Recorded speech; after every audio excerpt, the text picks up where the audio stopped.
Okay, so I am finally getting around to doing this kind of step-by-step video, at least the steps that I took to get onto T and everything like that. So I'm going to have information and names and addresses and sources and websites for you guys to look up.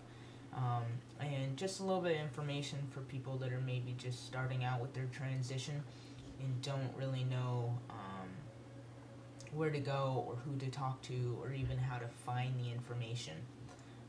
A lot of the times I personally can't remember how I found these websites myself. I'll Google search something and then I'll go to one website and find a link and go to another and another and another, and it's just bunny trails. That's how I usually find my information, is just through random little trails that I somehow got there, and I don't even remember how I got there.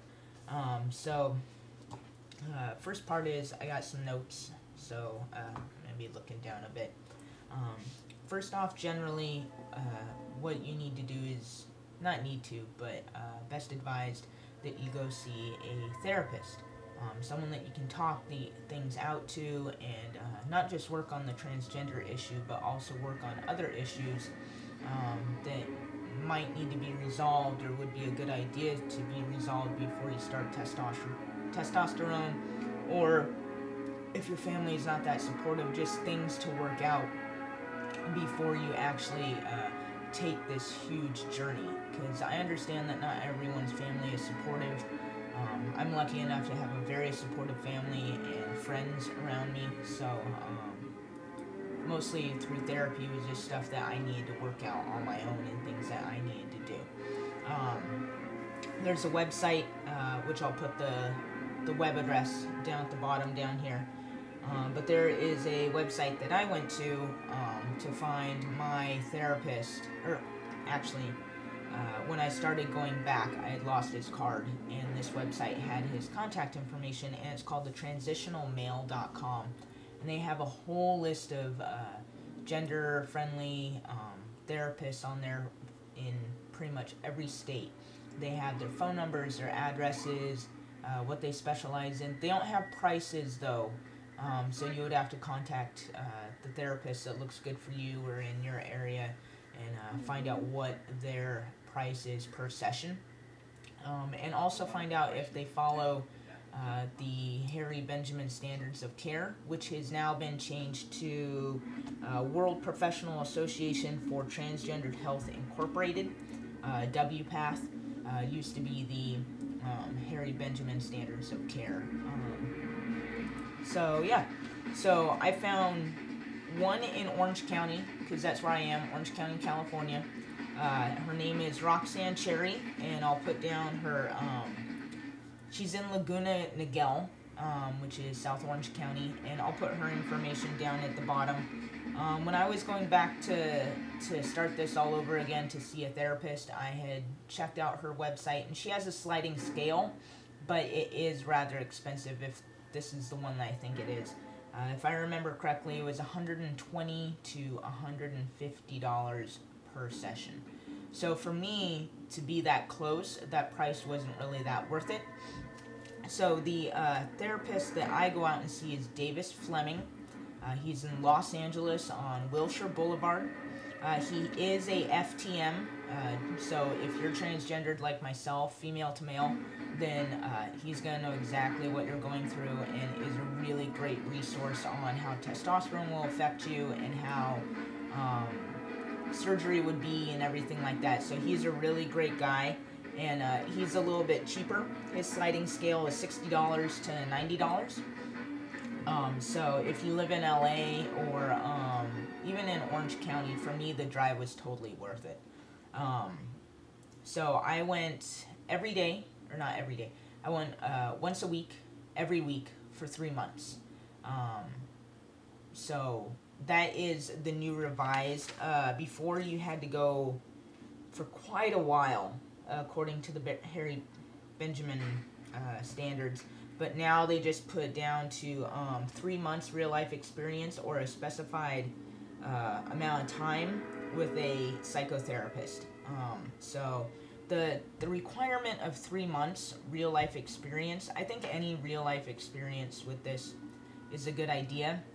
It'll give you an idea of how you'll be perceived, where you have to learn to fit in when it's just something simple as changing your name or changing your pronouns. If you just dive right in with testosterone and the surgery and have no experience on how this is going to affect you or where you fit in society anymore, then it could be a real shock and not something that you're expecting.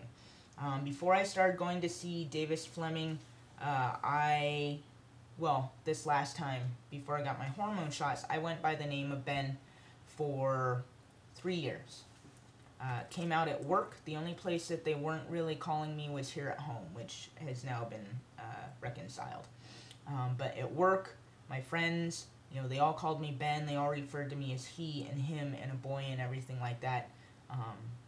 So it was really good. I really do recommend the real life experience. I know some of you are really impatient and just want to dive right in, but it's best to do things patiently. Most of the time, we've waited 20 years, if you're lucky, to get this far. A few more months won't kill you. I know you want to start now and you want to get everything going now, but some things have to be done slowly. Make sure that you're prepared. I have this book here, all filled up here with, it's a journal, but I also wrote down notes like I was at school of everything that I could find, like the side effects of tea, what doctors look for when they do the physical or the blood work or anything like that. No one else is going to educate you on this, so you need to do it yourself. Read anything and everything that you can find, even if it's just on Wikipedia. It might bring up something that you never thought of asking, or might bring up something that you didn't know what was going to happen and you may not want to happen. With the standards of care, at least the way they have it listed, I haven't really been able to find anything on here without buying the book. For hormone therapy, unless you go to the centers that the therapist is generally the person giving you the shot, like with me, I needed to get a letter from Davis before I could go see my doctor for my first injection. And you'll need 2 letters, at least in California, for top surgery. One from a therapist saying this is absolutely what you want, that this is, absolutely everything that's going on, and then one from your endocrinologist, which is saying that you've actually started taking hormone treatment and everything like that. And once again, that you know what's going on and you know how this is going to affect your life. And then the different sections are like the letter, and then sections 1 through 4 is generally an introduction of the standards of care for gender identity disorder, as they call it. Sections 5 through 8 are how to deal with minors and adults in this situation, how to properly diagnose and write the letter for your therapist, and they want relevant real-world information about how, like, so-and-so has thought this through, and I, as a professional, see this being the best answer for this person. They are full, aware of what's going on. And then the 9th section is just the real-world experience, which, to me, personally, I think it's a great idea. So that is what I got so far, just on finding a doctor. I'll post the links to that website. They'll have all the states as well as the doctor that I go to and the Orange County one that I found.